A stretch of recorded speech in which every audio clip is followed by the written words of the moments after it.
दोस्तों मैं इसको सजा दिया हूँ। ये जितने भी हैं हमारे मैक मिनी M2 के मित्र हैं, सहयोगी हैं, जो इसको चलाने में बहुत मदद करते हैं। तो दोस्तों इस वीडियो में मैं आपको यही बताने वाला हूँ, मैक मिनी M2 खरीदते हैं तो इसके साथ कौन कौन चीज़ें आपको रखनी चाहिए, कौन कौन चीज़ें नहीं रखनी चाहिए, और अगर आपके पास घर में मौजूद है तो और अच्छी बात है। तो चलिए ये जो सजाया हुआ है इन सब के बारे में विस्तार से बात करते हैं। आप सभी का इस फ्रेश नए वीडियो में बहुत बहुत स्वागत है। दोस्तों अगर आप टेक्नोलॉजी के क्षेत्र में ऑलराउंडर बनना चाहते हैं तो ये चैनल खास आप ही के लिए है। वीडियो को अंत तक देखिए क्योंकि मैं आज बताने वाला हूं इसके साथ आपको क्या क्या खरीदना है, इसके साथ क्या क्या जो इंपॉर्टेंट एक्सेसरीज है वो मैं यूज करता हूं, जिससे जो डेली के दैनिक जो कार्य हैं वो बड़े आसान हो जाते हैं। जो भी मैं प्रोडक्ट दिखाने वाला हूं सब पर या तो मैं रिव्यू कर चुका हूं या उसका प्राइस मैं साथ साथ बताते जाऊंगा, तो आप आई बटन में चेक कर सकते हैं। तो दोस्तों बिना देर किए हुए चलते हैं। सबसे पहले छोटे छोटे गैजेट से बात करते हैं, उसके बाद बड़े बड़े गैजेट्स की बात करेंगे।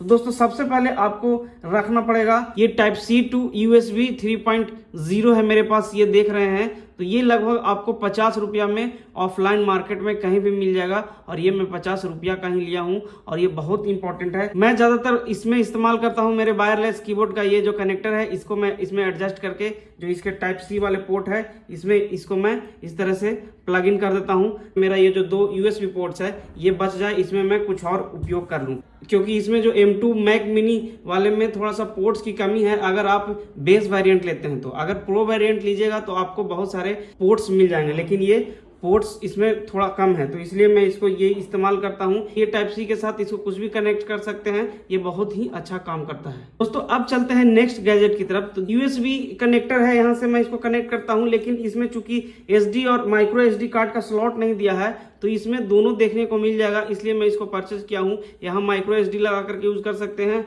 और यहाँ SD जो बड़ा वाला जो कार्ड होता है जो कैमरा में यूज होता है आजकल, इस तरह से इसको आप कनेक्ट कर सकते हैं।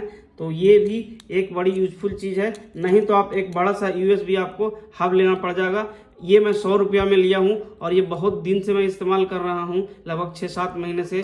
HP का लैपटॉप था उसमें भी मैं इसको इस्तेमाल करता था। तो ये एक तरह से बहुत ही इंपॉर्टेंट चीज़ है, ये आपको ऑफलाइन मार्केट में मिल जाएगा इजीली। तो इसमें ये बहुत मल्टीपर्पज़ चीज़ है, आप अपने सुविधा के अनुसार आप इसको रख सकते हैं। अगर आपको इतने बड़े कार्ड चाहिए, अगर आपके पास DSLR कैमरा है आप इस्तेमाल करते हैं, तो ये इस तरह के गैजेट आपके लिए मैक मिनी के साथ यूजफुल हो सकते हैं। दोस्तों अगर नेक्स्ट गैजेट की बात करें तो ये जो है, इसमें देख रहे हैं कि माइक्रो SD पेन ड्राइव है। इसमें आप छोटे से माइक्रो SD कार्ड भी लगा सकते हैं, और इसमें लगा करके जो आपका मोबाइल में है, अगर आपके पास कोई एंड्रॉयड मोबाइल है जिसमें आप SD कार्ड यूज करते हैं, तो आप अपना इस तरह से आप मोबाइल में कनेक्ट कर सकते हैं, और इसमें SD कार्ड यूज करके आप डायरेक्ट इसके जो USB है कनेक्टर, यहाँ से आप इसको कनेक्ट कर दे सकते हैं। ये मैक मिनी को यूज करने में काफ़ी मदद करता है। दोस्तों अब चलते हैं कुछ पेन ड्राइव्स की बात करते हैं। तो मेरे पास ये SanDisk का 2 पेन ड्राइव है, डेटा स्टोर करने के लिए या इधर से किसी को डेटा आदान प्रदान करने के लिए, जैसा कि पेन ड्राइव का काम होता है। तो मेरे पास ये 8-8 GB के 2 पेन ड्राइव हैं,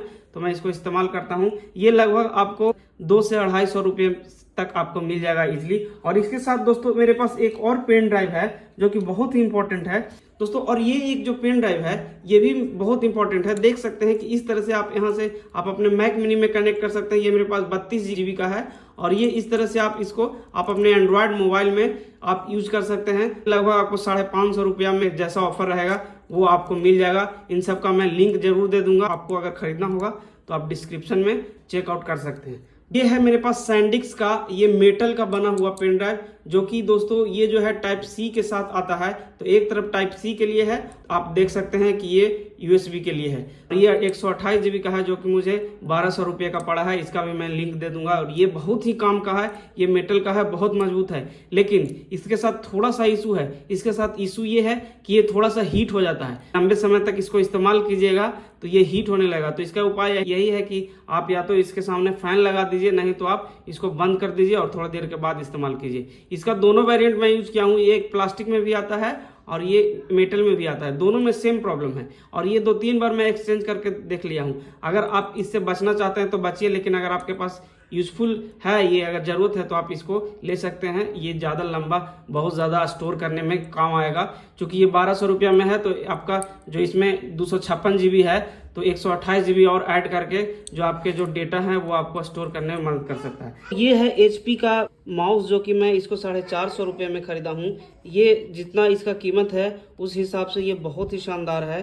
तो ये आप अपने मैक मिनी के साथ तो आपको एक माउस इस्तेमाल करना ही होगा। अगर आपके पास एप्पल का माउस नहीं है तो आप एक प्राइमरी जो कि बहुत ही कम कीमत में आप एक अच्छी क्वालिटी का माउस ले सकते हैं दोस्तों। और ये मेरे पास HP का ही कीबोर्ड है जो कि मैं 1200 में इसको लिया हूँ और इसके साथ बहुत अच्छे से काम करता है। लेकिन अगर आपके पास एप्पल का मैजिक कीबोर्ड है तो कोई बात नहीं, वो बहुत ही सफिशिएंट है, बहुत अच्छा वर्क करेगा। लेकिन अगर आप ज़्यादा पैसा नहीं लगाना चाहते हैं तो ये एक अच्छा इस तरह का जो जनरल कीबोर्ड होता है वो काम करता है इस पर। दोस्तों अगर अगले गैजेट की बात करें तो ये मेरे पास OnePlus का wireless Z bass edition neckband है जो कि मैं इसके साथ इस्तेमाल करता हूँ वायरलेसली ब्लूटूथ से जब मूवीज़ देखता हूँ या वीडियो एडिट करता हूँ। तो ये मुझे लगभग 2000 रुपये में पड़ा था, मैं 1 साल पहले लिया था और ये बहुत अच्छा यूज करता है और बहुत अच्छे से कनेक्ट हो जाता है। लेकिन साउंड क्वालिटी उतनी अच्छी नहीं है जितना OnePlus के डिवाइसेस के साथ इसकी होती है। अगर आप कोई नेकबैंड देखना चाह रहे हैं तो ये बहुत ही बेस्ट है, इसका मैं लिंक दे दूंगा।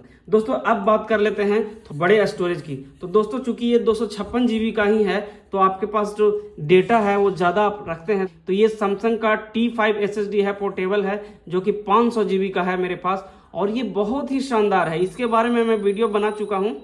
5000 में पड़ा था जो कि फ्लिपकार्ट पर लिया था। अभी शायद ये अवेलेबल नहीं है, कुछ दिनों के बाद में आ जाएगा। फिलहाल मैं इन सब का लिंक दे दूंगा, आप वहां से चेकआउट कर सकते हैं और ये लंबे समय तक यूज कर सकते हैं। इसको एज ए आप प्राइमरी स्टोरेज डिवाइस इसमें कंटिन्यू लगाकर यूज कर सकते हैं। इसका जो है Type-C से Type-C कनेक्ट करके मैं इसके साथ इस्तेमाल करता हूँ और ये बहुत सिमलेसली काम करता है, हीट भी नहीं होता है, बहुत ही मजेदार है, स्टोरेज के लिए बहुत ही अच्छा है और बहुत ही रिलायबल है, मेटल का बना हुआ है। लेकिन इसके साथ एक और है सैमसंग का जो कि T7 है। ये मेरे पास 1 टेराबाइट का है, क्योंकि मुझे ज़्यादा डेटा स्टोरेज की ज़रूरत थी तो इसको मैं लिया था।